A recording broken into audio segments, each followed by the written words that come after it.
Hello guys, it's Sapphire Yame, and I am doing the reviews for Once Upon a Time.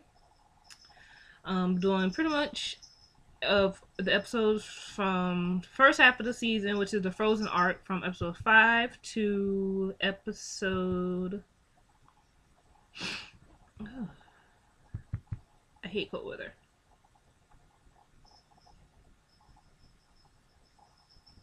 Episode 5 to episode 14. So all episodes 1 through 14 consist of, the Frozen arc. Now, in episode 5, titled Breaking Glass, Emma and Regina are forced to team up when Sarah, the Snow Queen, leads them and Elsa into a trap. Sanja conjures up an ice warrior to stop Regina and Emma, and uses an illusion of Anna to lure Elsa into chains, keeping her out of the way. The three ladies fight back, with Elsa overcoming her fear and destroying the chains, and Emma and Regina combining their powers to destroy the ice warrior. The Snow Queen acquires the services of Sydney and takes possession of the magic mirror. Meanwhile, Mary Margaret leaves Neil with Belle as she and David spend time together, only to be interrupted by Will escaping jail, who Mary Margaret later pardons.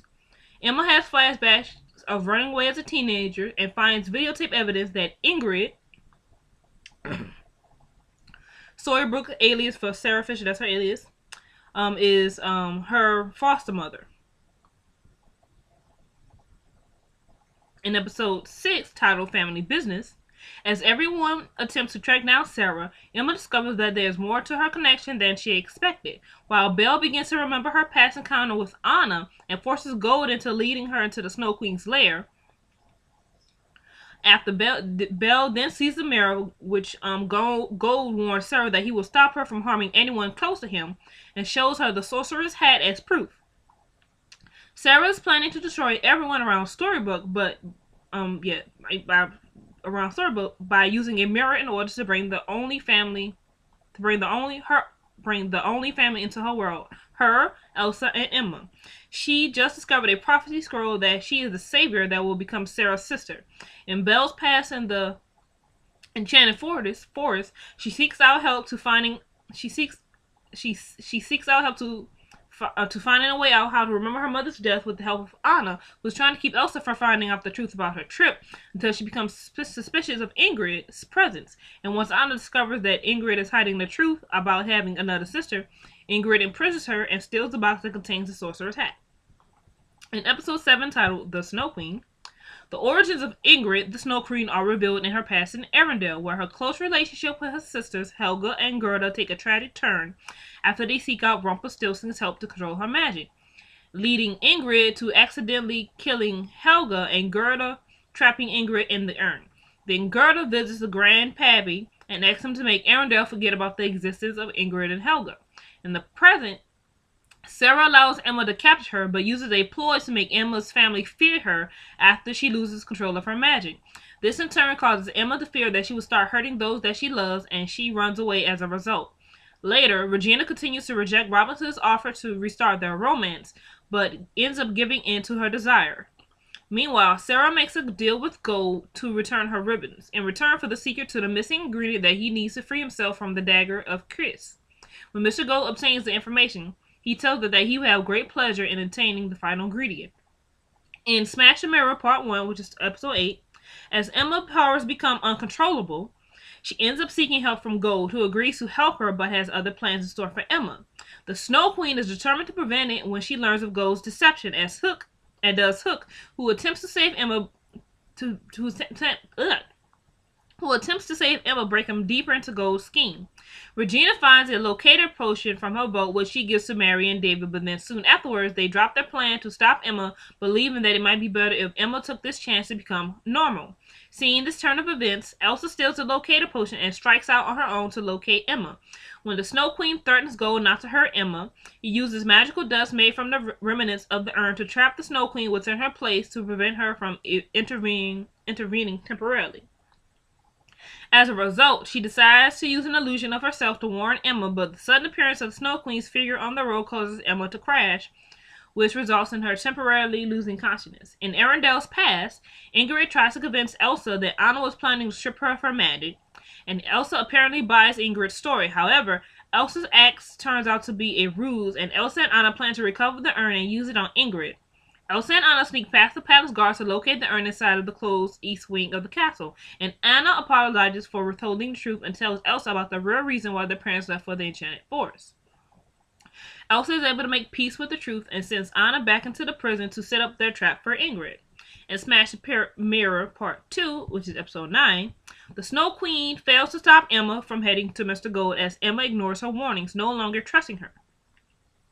Regina helps David and Mary realize that Emma's powers made her special and that it would be better if she keep them, so they team up to find Emma. Robin Hood tells Regina that he wants to help find out who wrote the fairy tale book and discovers a missing page that could provide a clue. Hook reaches the mansion, but Gold binds him to the fence surrounding the property, rendering him helpless. And he also erases the messages that Hook left with Emma on her phone. Then Gold tries to convince Emma to step through the door where his magical hat is set up, even while Emma's friends and family close in on her location. While Gold taunts Hook, Elsa breaks in through the back door and convinces Emma to accept herself for who she really is, which allows Emma's powers to return to normal. Gold is frustrated at this turn of events, but he takes Hook's heart, which he needs to sever himself from the dagger's influence, and turns Hook into his puppet in the process. Then he commands Hook to find another person with magic for his hat to drain, after which he will kill him. When David, Mary Margaret, and Henry arrive, Emma uses her regained magic to put up bright displays of auroras and fireworks in the sky, even as Gold's urn dust wears off. Then the Snow Queen places ribbons on Elsa and Emma so that she can harness their power. Emma and Elsa notice the ribbons too late and realize that they cannot remove them, even while the ribbons siphon away their powers. Angered at the turn of events, Gold vows to get even with the Snow Queen, even as she warns him to not underestimate her.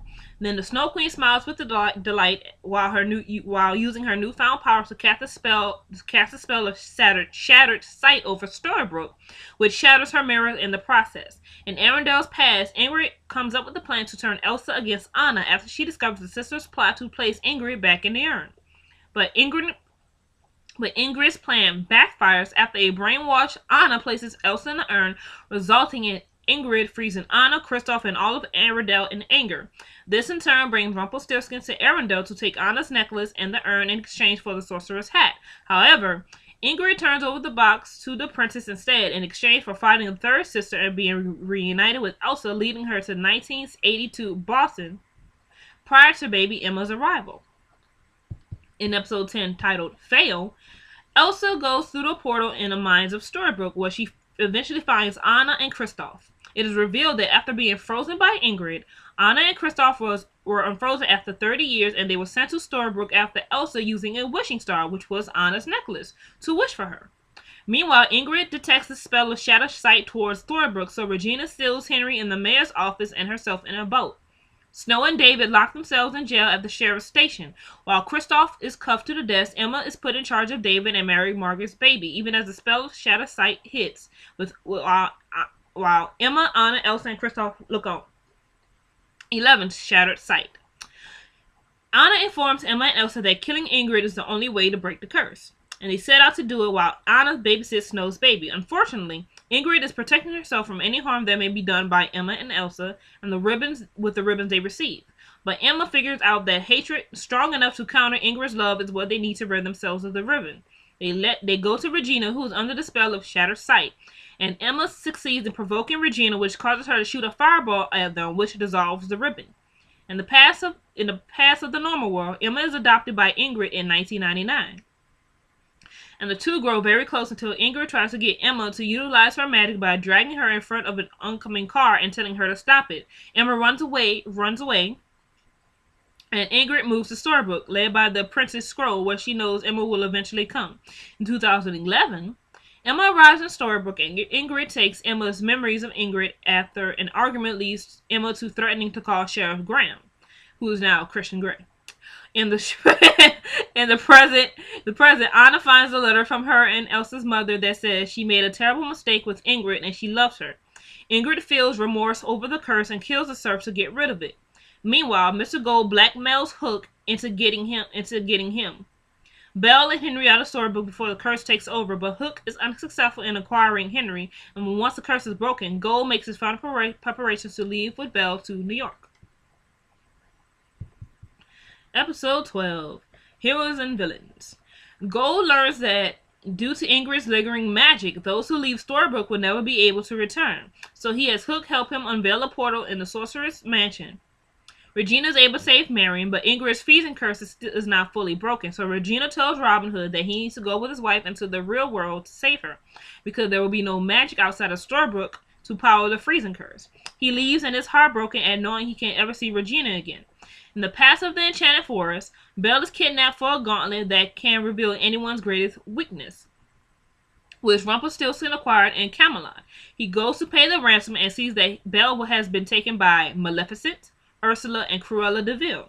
He gives up the gauntlet and leaves with Belle, only to get it back later. Ursula offers Rumpelstiltskin to join them so that the villains can finally give their happy endings. But Rumpelstiltskin declines, saying that he will always win. In the present, Belle finds the gauntlet while packing for New York and sees that Rumpelstiltskin loves power more than her. So she uses the gauntlet to find the real dagger, which leads her to the clock tower of Storybrooke. Then she uses the real dagger of Chris to stop Rumpelstiltskin from killing Hook, and she forces him to release Emma and marry Margaret before using the dagger to get Rumpelstiltskin to take them to the town line. There, Belle confronts him, saying that he has never changed and that power was his true love, and she uses the dagger to force him across the town line. Henry finds a secret library full of blank storybooks in the sorcerer's mansion, and tells Regina that it's possibly the author's home. 6 weeks later, in New York City, a powerless Rumpelstiltskin visits Ursula at her aquarium job as a fish feeder. Go figure. And asks if she would like to work with him to obtain their happy endings. She agrees, and she goes to offer the same deal to Maleficent and Cruella. Gold also implies that he knows who the author is, having apparently lied to Regina back in Storybrooke about not having any knowledge of his existence. So, that concludes the Frozen story arc, which is the first half of the 4th season. And what I loved about it was it like a lot of people didn't like because it involved Frozen, which, you know,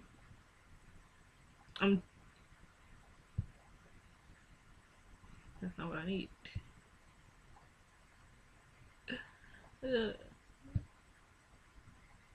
Oh wow, that's not what I need.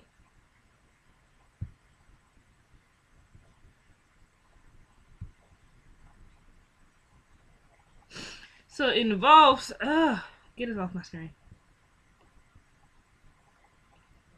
So it involves okay, well, yeah. So in the show we see that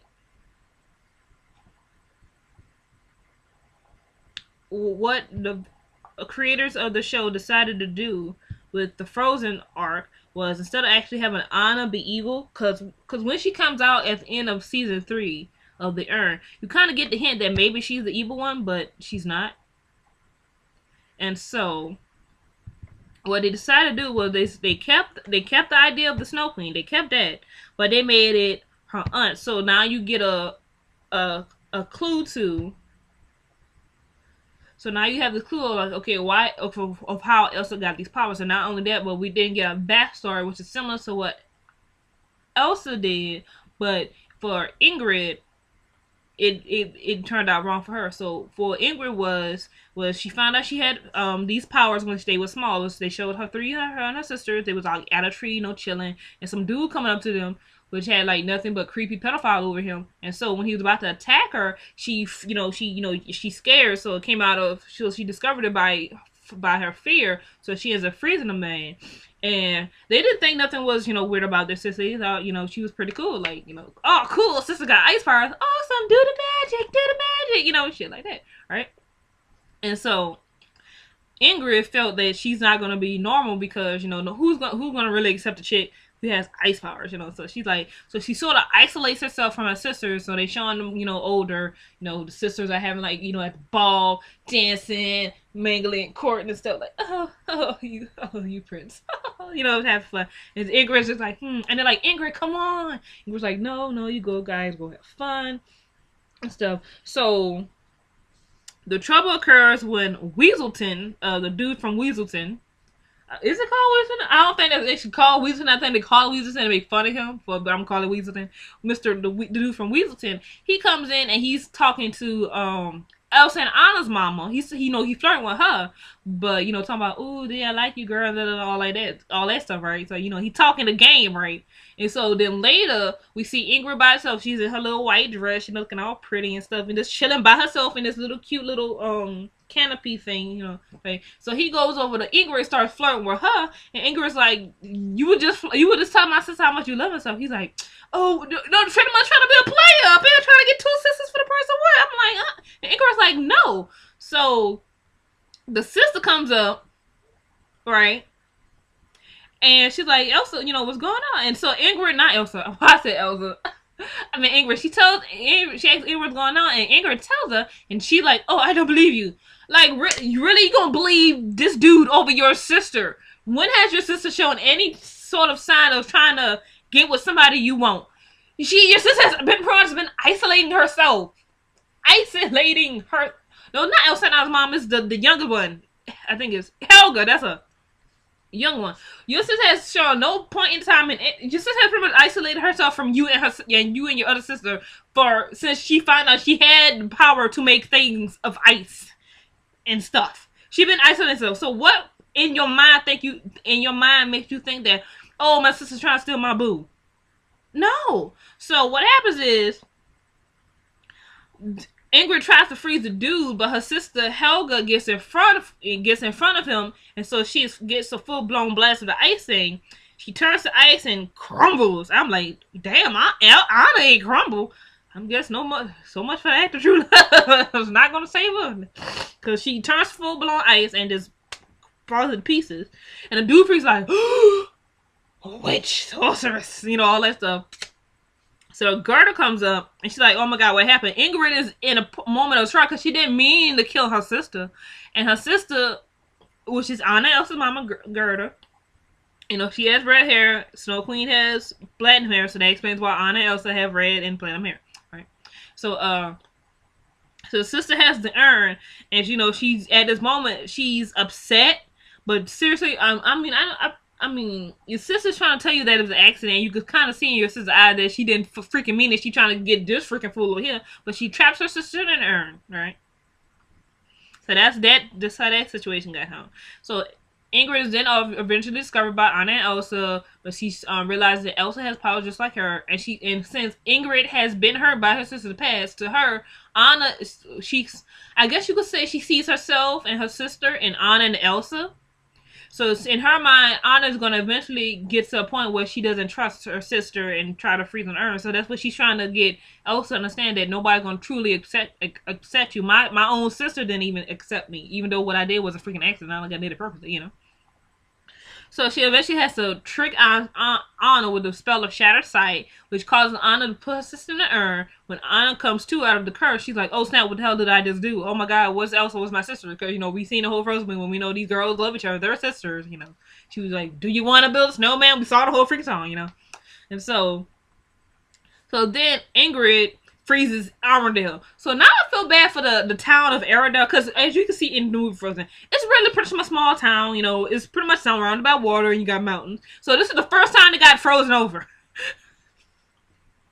Then when they get frozen over again, it's because of Elsa. It's like, I wouldn't want to go to Arendelle in case, the queen or princess, have a tendency to get upset. They want to freeze every damn body, It's kind of sucky for them,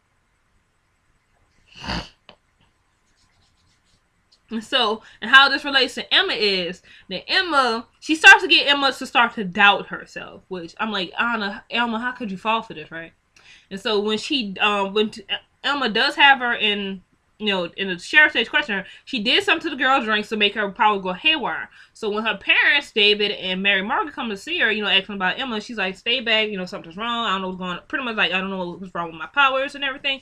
And so she accidentally knocks down a light post. David pushes his wife out of the way, and then it kills me because Mary Margaret, it's the first time at her point of Mary Margaret life she actually gets to be a mom, because she has baby Neil. So right now everything about her is sort of in mommy mode. So when Emma accidentally does, she goes, Emma, It's like, you can imagine Emma being like a little kid, like, oh no, mama's mad at me. It's just the way Snow said it. It was like, Emma! Like, Emma, why did you do that? Even though Emma's like a fucking 28 years old. But your mom has not aged. Your mom looks great. Right? So then Mary Margaret feels bad that she used her mommy voice, I guess you would say. So Emma runs off and is all, oh no, I can't control my powers. So it really resolves to Elsa, who has learned herself in this season, in this arc, that she's gonna have to use herself as an anchor to control her magic. Alright? Because her anchor before was this is, because in the movie Frozen, Elsa's anchor for controlling her powers was at first the gloves. She kept them on. She, in her mind, the gloves are actually nothing. They really don't do shit. But it's like a placebo effect, That was pretty much what the gloves were. They were a placebo. So in her mind, the gloves actually prevented her power from being, from being out. And then after, she didn't have the gloves anymore, she went through the whole, let it go sequence. Eventually, after True Love, Anna becomes her anchor. Her sisterly love becomes an anchor to control her magic. And then we see that with Anna gone, she can't control no more. She's out of control. She's fearful and everything. But when the Snow Queen does have her in the forest, that's when Elsa realizes that I can't have nobody else be the anchor except myself. It's all with me. I gotta control this. I can't rely on my sister, because Anna's not always gonna be there. Anna's about to get married, Anna's about to get married, about to live her own thing away. She about to do her wifey things. Her and Kristoff about to get it on. Hopefully have some kids. Elsa, obviously, she gonna have to find somebody. Hopefully it's Jack Frost from Guardians. Obviously, they're both icy people, kind of would work. No. And so, that's when Elsa just learns, hey, I'm gonna be my anchor, be your anchor. And then she pretty much passes this on to Emma, that you gotta control it, you gotta be strong and all this stuff, So Emma ends up learning that, and then once your fireworks, and, of course, the ribbons come on. Ingrid's like, yes, now I have my family, and everybody else will give you the spell of Shatter Sight. So when spell of Shatter Sight occurs, everybody's trying to, prepare themselves, because spell of Shatter Sight is gonna pretty much gonna bring out the worst in everybody. So if you talking about the worst in everybody, so you talking about people like Rumpelstiltskin, who you really kind of don't want the worst out of him, even though he's not even hit with spell of Shatter Sight, he's still the worst that he could be. It's like, ugh. Then you got Regina. You really don't want this broad to go back to her. I want Snow White. Or Emma, apparently, in this case. So when the spell of Shadow Sight is cursed, everybody gets hit with it, showing like everybody, the glass hitting everybody's eye and kind of gloss over like a contact lens. And so David and Mary Margaret's in the thing, and you could tell when the spell hits, because they're holding each other's hands, and then when the spell hits, they just let each other go. You're like, no, true love, no. And so they end up thing, when it hits, these two is literally having a marital spat. So I'm like, that's the best the spell of Shadow Sight could do for Mary Margaret and David, is having them a marital spat. I'm like, they could do that without the spell of Shadow Sight. They could do that without that spell, right? So meanwhile, we saw Regina. Regina sees herself in the mirror, like, what am I wearing? Because, she's her bitter suit. Then she goes, her magic, and now she's in her evil queen outfit and trying to break out a thing with the help of Emma, because they needed Regina's hatred of her to break the ribbon, so Anna and Elsa is free. So the queen goes to Mary Margaret Snow, right? So obviously, since she's in her evil queen mode, she's still mad at Snow for telling her mom about her boo, which it resulted in him getting killed, right? So these two get ready to fight. So these two fighting or something like that. And Snow's like, I was 11! Like, oh my god, like, seriously, woman, get over it. I was a freaking child, Children sometimes do shit, you know what I'm saying? They do shit sometimes, right? So that's pretty much the whole thing, right? So then she knocks, they're fighting, so Snow gets knocked down.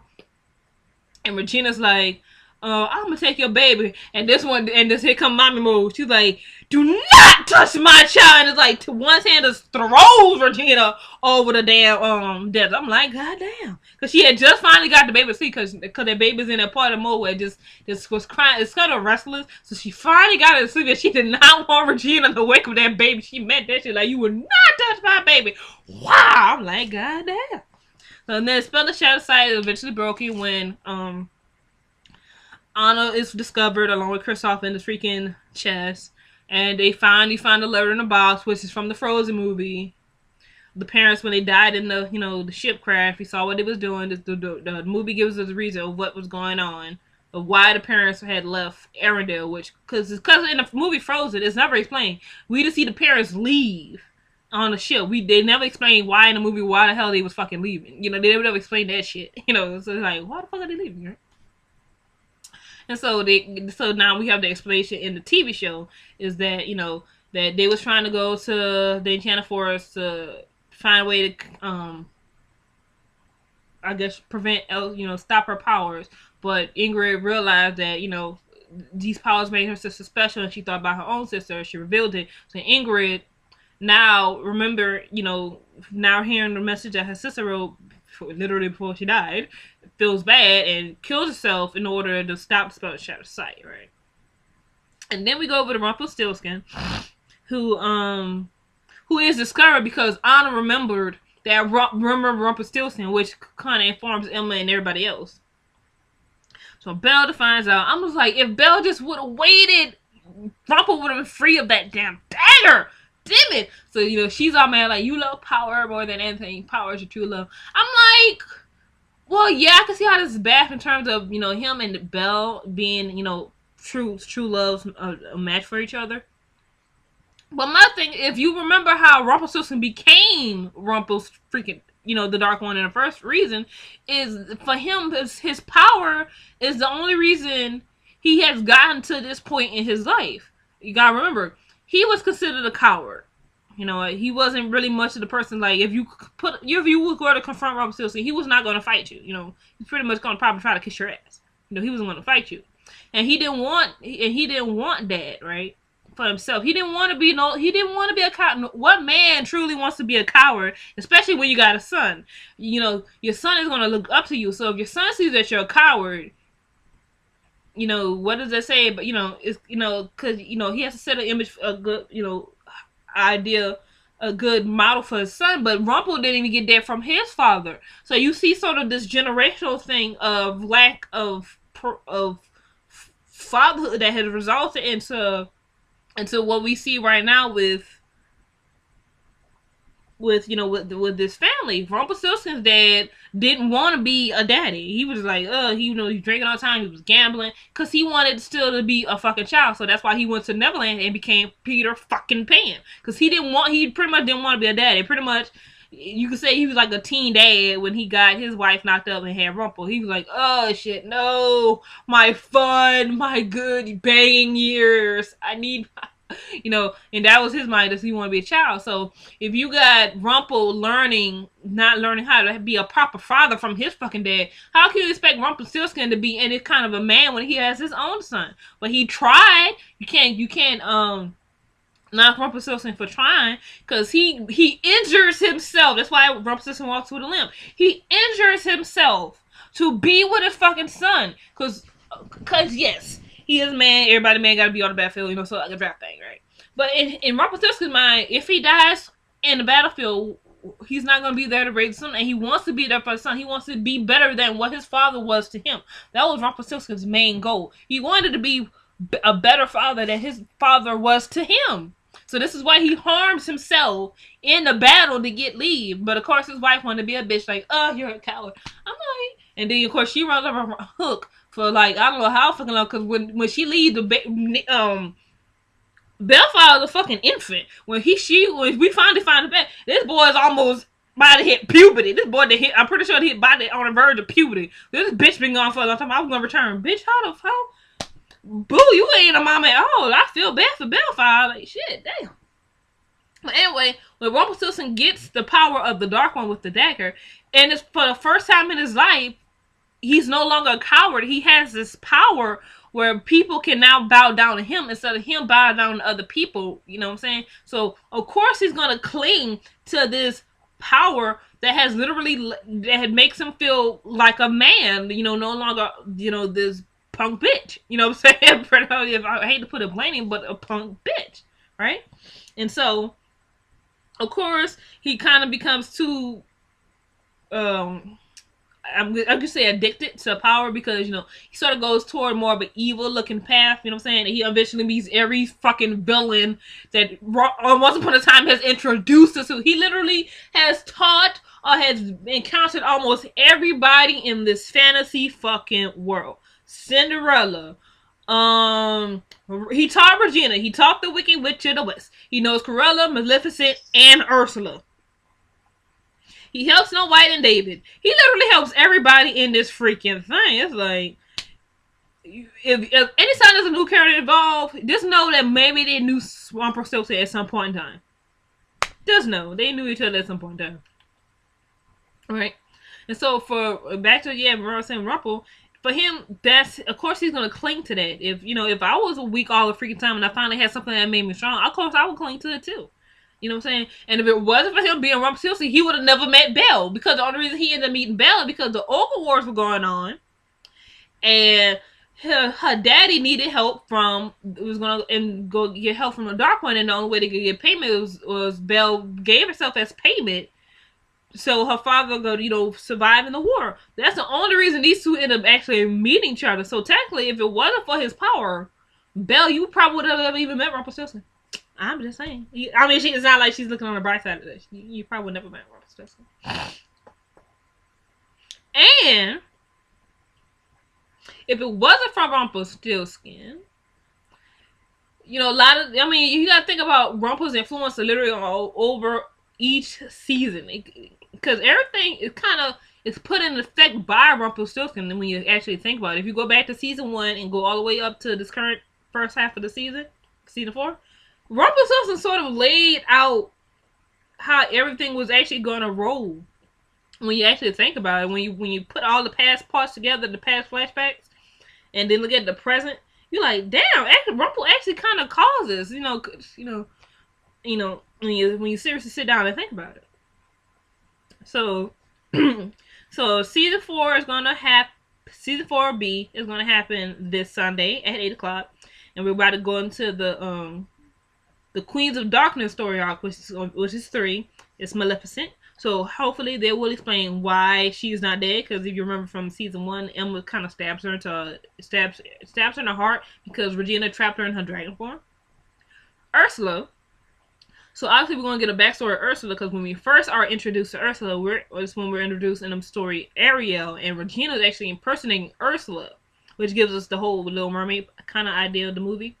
And Ursula actually does kind of come out in the end of the episode, but she's in a statue form, and she's seen as a goddess to the people of Atlantica. So it's kind of like, how does she go from a goddess to being the evil sea witch that Ariel's not supposed to talk to?